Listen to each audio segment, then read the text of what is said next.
Hi hello നമസ്കാരം. മല്ലു മലയാള കുക്കിൻ്റെ പുതിയൊരു വീഡിയോയിലേക്ക് എല്ലാവർക്കും കൂടി സ്വാഗതം. ഇന്ന് നമ്മൾ തയ്യാറാക്കാൻ പോകുന്ന ഒരു സ്പെഷ്യൽ മിൽക്ക് പേടയുടെ റെസിപ്പി ആയിട്ടാണ് വന്നിരിക്കുന്നത്. കുറഞ്ഞ ചേരുവ കൊണ്ട് വീട്ടിൽ തന്നെ ഉണ്ടാക്കാൻ പറ്റുന്ന ഒരു അടിപൊളി റെസിപ്പിയാണത്. വീഡിയോ സ്കിപ്പ് ചെയ്ത് കാണുക. എൻ്റെ ചാനൽ ആദ്യമായിട്ട് കാണുന്നുണ്ടെങ്കിൽ സബ്സ്ക്രൈബ് ചെയ്യാനും ലൈക്ക് ചെയ്യാനും മറക്കരുത്. അപ്പോൾ നമുക്ക് സമയങ്ങളെ നേരെ വീഡിയോയിലേക്ക് പോകാം. ആദ്യം തന്നെ ഞാൻ അതേപോലെ പാനിലേക്ക് അരക്കപ്പ് പാൽ ഒഴിച്ച് കൊടുക്കുന്നുണ്ട്. കൂടെ തന്നെ 1/4 കപ്പ് പഞ്ചസാര ചേർത്ത് കൊടുക്കാം. ഇനി ഇതെല്ലാം കൂടി നല്ലപോലെ ഒന്ന് മിക്സ് ചെയ്യാം. പഞ്ചസാരയെല്ലാം നല്ലപോലെ ഒന്ന് അലിഞ്ഞ് കിട്ടുന്നവരേക്ക് നമുക്ക് നല്ലപോലെ ഒന്ന് ഇളക്കി കൊടുക്കാം. തീ ഒരു ലോ ഫ്ലെയിമിൽ വയ്ക്കാൻ പ്രത്യേകം ശ്രദ്ധിക്കാം. ഓക്കെ, ഇതാണ് നല്ലപോലെ അലിഞ്ഞ് കിട്ടിയിട്ടുണ്ട്.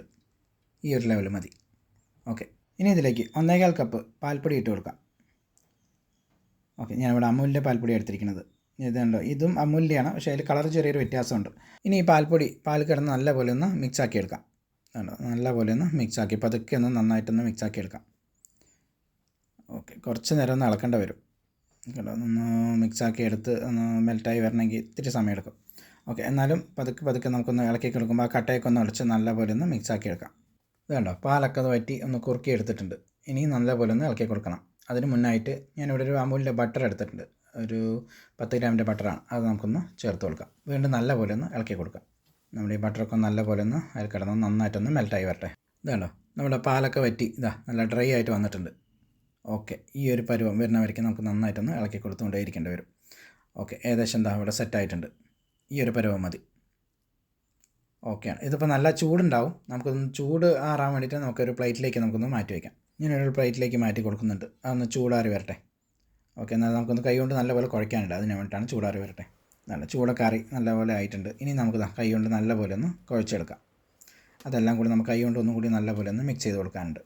ഓക്കെ, അതിൻ്റെ ചെറിയ ചെറിയ കട്ടകളൊക്കെ ഉണ്ടാവും. അപ്പോൾ ഒന്ന് ഉടയ്ക്കാൻ വേണ്ടിയിട്ടാണ് നമ്മൾ ഈ കൈ കൊണ്ട് ഒന്നും കൂടി നല്ലപോലെ ഒന്ന് കുഴച്ച് കൊടുക്കുന്നത്. ഓക്കെ, ഇതാണല്ലോ നല്ലപോലെ കുഴച്ച് സെറ്റായിട്ട് വന്നിട്ടുണ്ട്. ഓക്കെ, ഈ ഒരു പരുവം മതി. ഇനി ഇതൊരു 5 മിനിറ്റ് നമുക്കൊന്ന് റെസ്റ്റ് ചെയ്യാൻ വെക്കാം. ആ സമയം കൊണ്ട് ഞാൻ ഇവിടെ ബദാം എടുത്തിട്ടുണ്ട്. അത് നമുക്ക് ഇതേപോലെ ഒന്ന് ചെറുതായിട്ടൊന്ന് ചീകി വയ്ക്കാം. പിന്നെ ഞാൻ ഇവിടെ കിവി എടുത്തിരിക്കുന്നത്. അത് നമുക്കിത് ഇതേപോലെ ഒന്ന് ചെറുതായിട്ടൊന്ന് കട്ട് ചെയ്യാം. പിന്നെ എടുത്തെങ്കിൽ ചെറിയും നമുക്കിതുപോലെ ഒന്ന് കട്ട് ചെയ്തെടുക്കാം. നിങ്ങൾക്ക് ഏത് ഡ്രൈ ഫ്രൂട്ട്സ് വേണമെങ്കിൽ എടുക്കാവുന്നതാണ്. ഏകദേശം 5 മിനിറ്റോളം കഴിഞ്ഞിട്ടുണ്ട്. ഇനി ഇതിന് രണ്ടായിട്ടൊന്ന് ഭാഗിക്കാം. ഒന്ന് വലുതും ഒന്ന് ചെറുതുമായിട്ടാണ് ഞാൻ ഇവിടെ എടുത്തിരിക്കുന്നത്. ഓക്കെ, ഇതാണോ, ഇത് ചെറുതാണ്. കുറച്ച് അതിനേക്കാളും കുറച്ച് ചെറുതായിട്ടാണ് ഞാൻ ഇവിടെ എടുത്തിരിക്കുന്നത്. അത് നമുക്കതങ്ങനെ ഒന്ന് ഉണ്ട പിടിച്ച് വയ്ക്കാം. ഇതാണ് കുറച്ചും കൂടി വലുപ്പമുള്ളത്. ഓക്കെ, ഞാൻ കാണിക്കാൻ വേണ്ടി ഇങ്ങനെ ചെയ്യാണ്. ഓക്കെ, ഇതാണ്ടോ. ഇനി ഞാൻ ചെറിയ ഉണ്ട എടുത്തിട്ട് അത് നമുക്കത് പ്ലാസ്റ്റിക് കവറിലിട്ടൊന്ന് നമുക്കൊന്ന് പരത്തി കൊടുക്കാം. ഇതിലേക്ക് നമ്മൾ കട്ട് ചെയ്ത് വെച്ചിരിക്കുന്ന ഡ്രൈ ഫ്രൂട്ട്സുകൾ ചേർത്ത് കൊടുക്കാം. ഓക്കെ, എല്ലാം അതുപോലെ തന്നെ നമുക്ക് അതിൻ്റെ മേൽക്കൂടെ തന്നെ ഇട്ട് കൊടുക്കാം. ഇനി ഇതെല്ലാം കൂടി കൈ കൊണ്ട് നല്ലപോലെ ഒന്ന് കുഴച്ച് മിക്സാക്കി എടുക്കാം. ഓക്കെ, പ്ലാസ്റ്റിക് കവറിൽ തന്നെ ഇങ്ങനെ വെച്ചിട്ട് തന്നെ ആക്കിയാലും മതി. നല്ലപോലെ മിക്സിംഗ് ആയിട്ട് വന്നോളും.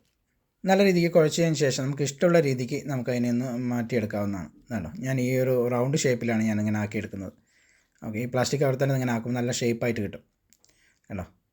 ഓക്കെ, ഇനി ഞാൻ രണ്ടാമത്തെ വലിയ ബോൾ എടുത്തിട്ടുണ്ട്. അത് നമുക്ക് ഇതേപോലെ നല്ലപോലെ ഒന്ന് ചപ്പാത്തി ബോൾ കൊണ്ട് നല്ലപോലെ ഒന്ന് പരത്തിയെടുക്കാം. അധികം നൈസില്ലാതെയും അധികം കട്ടിയില്ലാത്ത രീതിയിലാണ് ഞാനത് പരത്തിയെടുക്കുന്നത്. ഓക്കെ, ഇത് കണ്ടോ, ഈ ഒരു ലെവൽ. ഇനി ഇതിലേക്ക് നമ്മൾ നേരത്തെ ഉരുട്ടി മാറ്റി വെച്ചിരിക്കുന്നതും കൂടി വെച്ച് കൊടുക്കാം. ഓക്കെ, ഇനി നമുക്കൊന്ന് പതുക്കെ ഒന്ന് മടക്കി കൊടുക്കാം. ഇനി മറു സൈഡും കൂടി നമുക്കിതുപോലെ ഒന്ന് മടക്കി കൊടുക്കാം. ഇനി നമുക്ക് 2 വശങ്ങളൊന്ന് ഇതുപോലെ ഒന്ന് ക്ലോസ് ചെയ്ത് കൊടുക്കാം. ഓക്കെ, ഇനി ആ കവറിൻ്റെ മേലത്ത് വെച്ചിട്ട് നല്ലപോലെ ഒന്ന് ഉരുട്ടി കൊടുക്കാം. വേണ്ട, ഉരുട്ടി കൊടുക്കുമ്പോൾ നല്ല ഷേപ്പായിട്ട് വരും. നമ്മൾ ഈ കവറിലായതുകൊണ്ട് പെട്ടെന്ന് നല്ല ഒട്ടിപ്പിടിക്കില്ല, നല്ല ഷേപ്പായിട്ട് വരും. ഇത്രയേ ഉള്ളൂ.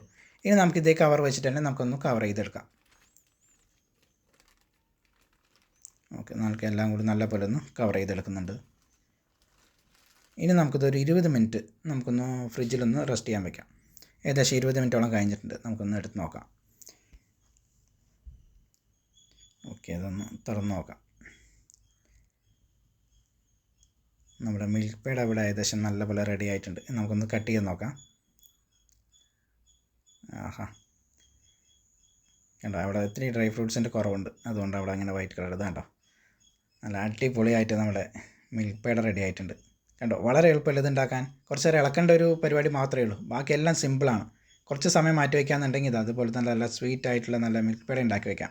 കുട്ടികൾക്ക് മുതിർന്നവർക്ക് ഒരുപോലെ ഇഷ്ടപ്പെടുന്ന ഒരു അടിപൊളി മിൽക്ക് പേടയുടെ റെസിപ്പിയാണ്. നമ്മുടെ ഈ ദീപാവലിക്കൊക്കെ ഇതുപോലെയൊക്കെ ഉണ്ടാക്കുകയാണെങ്കിൽ നല്ല അടിപൊളിയായിരിക്കും. അങ്ങനെ നമ്മുടെ സ്പെഷ്യൽ മിൽക്ക് പേടയുടെ റെസിപ്പി എല്ലാവർക്കും ഇഷ്ടപ്പെട്ടെന്ന് വിചാരിക്കുന്നു. വീഡിയോ ഇഷ്ടപ്പെട്ടെങ്കിൽ ഫ്രണ്ട്സിനും ഫാമിലിക്കും ഷെയർ ചെയ്യാൻ മറക്കരുത്. സ്വീറ്റ് ഇഷ്ടപ്പെടുന്ന ചങ്കിന് ഇത് മെൻഷൻ ചെയ്യാനും മറക്കരുത്. ഓക്കെ, ഇതുപോലുള്ള ഈസി റെസിപ്പികൾ എൻ്റെ ചാനലിൽ അപ്ലോഡ് ചെയ്തിട്ടുണ്ട്. കാണാൻ മറക്കല്ലേ. പുതിയ റെസിപ്പി ആയിട്ട് അടുത്ത വീഡിയോയിൽ കാണാം. താങ്ക്